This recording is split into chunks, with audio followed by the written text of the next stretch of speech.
Beauty parlour. കൊച്ചിനെ എന്ത് ചെയ്യാനാണ് ഇവിടെ വന്നിരിക്കുന്നത്? കൊച്ചിന് മുടി ഇച്ചിരി ഷോർട്ട് ആക്കിയാൽ മതി. ലെങ്ത് കുറേ ആയിട്ടുണ്ട്, അപ്പം ഇച്ചിരി ഷോർട്ട് ആക്കിയാൽ മതി. ഓക്കെ ചേച്ചി, ഇതാ ഇവിടെ ഇരുന്നു കേട്ടോ. ഓക്കെ മോളെ, ഇതാ ഇവിടെ ഇരുന്നോട്ടെ. ഇവിടെ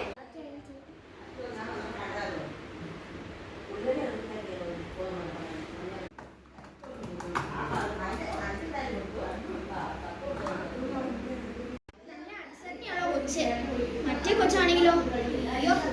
ഓക്കെ മോളെ, ഇപ്പം റെഡി ആയി മോളെ, ഇപ്പം വരാം കേട്ടോ ഞാനിപ്പം.